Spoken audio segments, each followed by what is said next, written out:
This is a unboxing of a Synergy Reef Shadow Overflow. I purchased this on pre-order a couple months ago. At the time they were on sale for $139.99. Also came with a t-shirt. I was stoked to put this on my tank, but I cracked the tank in the process of getting it ready, and I'll tell you what my plans are, but let's go ahead and unbox it, show you what's inside.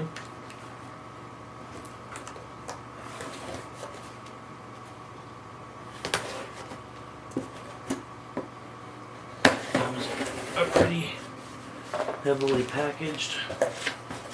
See, we've got, looks like a warranty registration and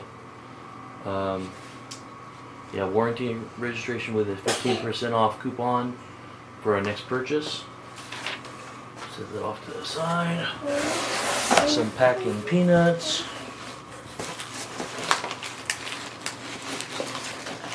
Let's see if we can do this without getting the packing peanuts everywhere.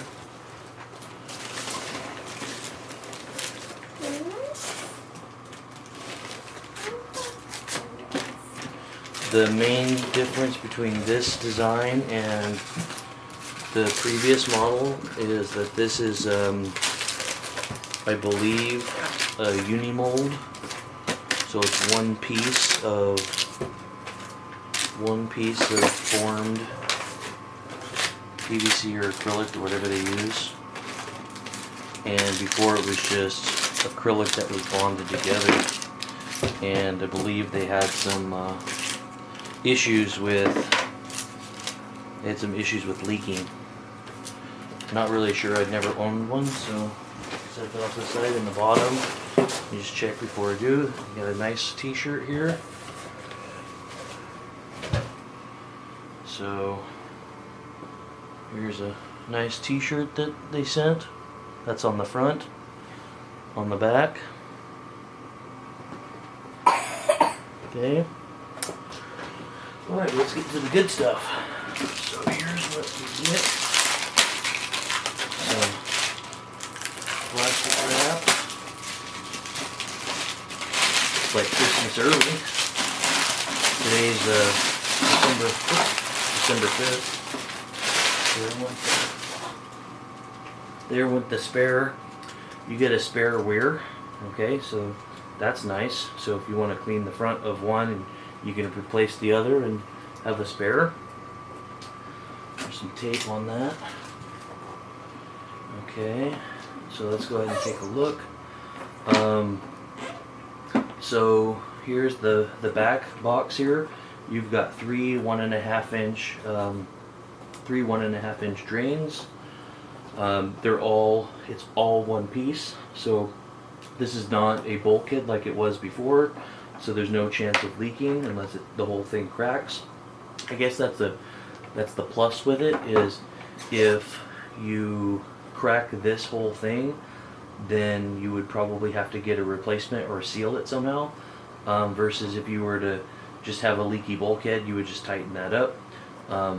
So that's the good and the bad of it. But I kind of like this one. I kind of like this model better, just because it's all one. It's also smoked, so you can see there's a lid to it. Okay, keeps the spray down, so if you have a lot of high flow in there, you won't have any spray getting on your wall. That's pretty nice. Inside the back here, we've got some plastic that can get thrown away. That's what fell out. We've got some plastic.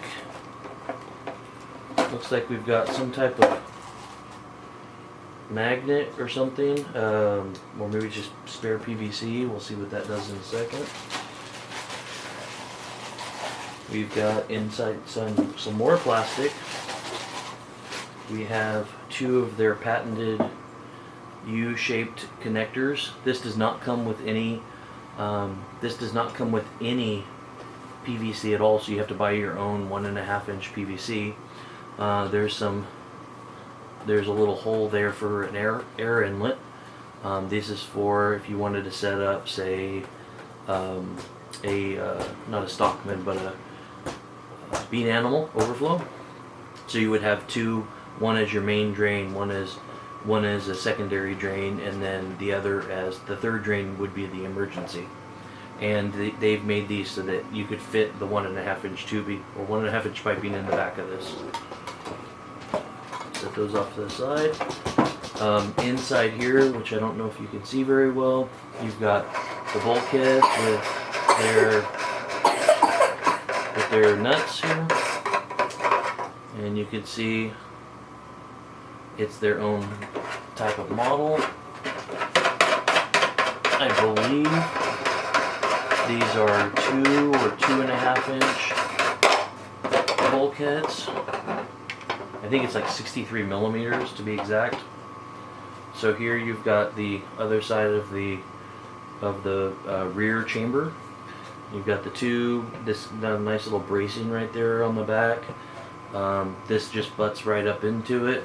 The idea is that you put a washer on the inside of the tank and on the outside of the tank, which is pretty nice.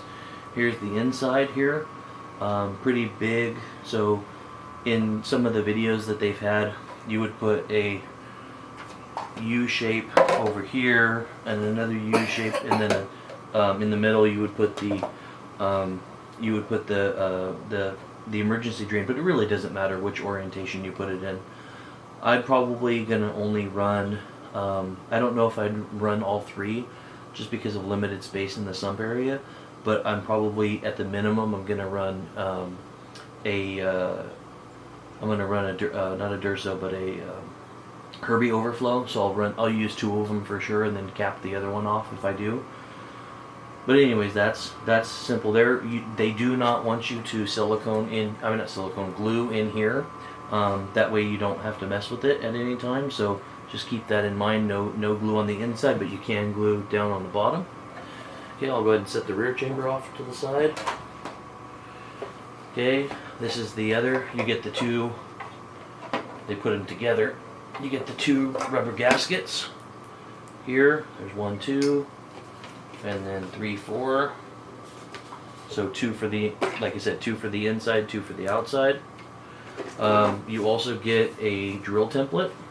So it kind of marks here what you've got. It says use a 63 millimeter 2.5 inch diamond bit saw only.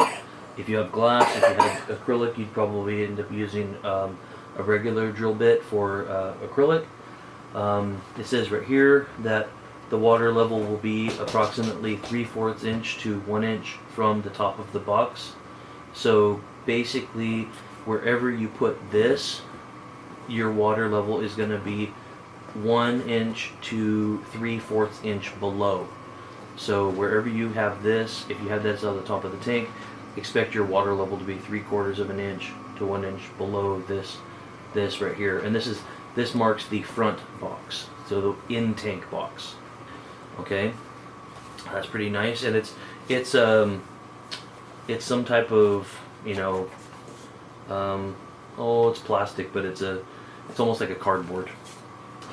Okay, then you've got your inside weir, or your inside box, and your inside box is very, very thin, 16 inches across. I think it's like 1.5 inches width, and height I believe is 4 or 5 inches, maybe 6. Not too big. Very nice. It's all one thing.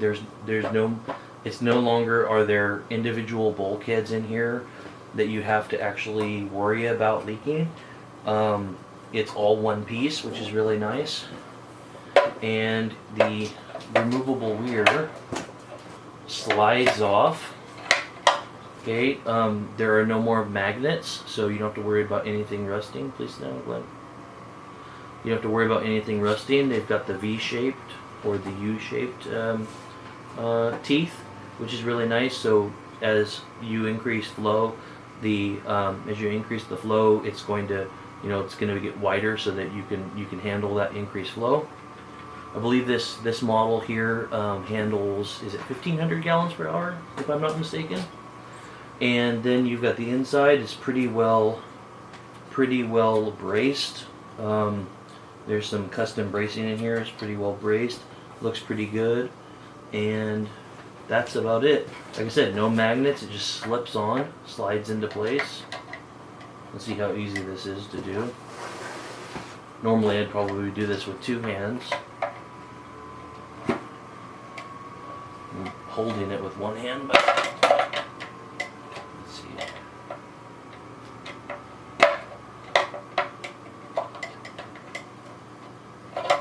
I'll have to practice with it.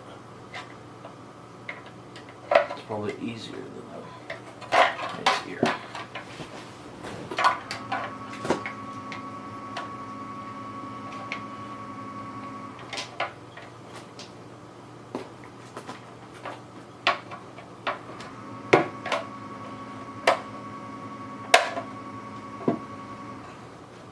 That's it right there. It's into place. It should be easier after a while, after getting used to it. But that's it. It looks really good. It's a glossy black. It'll look good against the back of the tank. That's it, and it comes with 2 of these, whatever they are. I'll have to figure out later. But yeah, I didn't see any instructions in the box, but that doesn't matter because their instructions are online. You know, I'm looking forward to using this. It's really big for the tank I'm going to be putting it on. I'm going to be putting it on a 24 by 24 by 20 cube and about 50 gallons. I'm not going to go anywhere near the 1500 gallons per hour that it's rated for. But I do plan on using it just to reduce the amount of in-tank space that I have. But yeah, this is it, and it looks really good.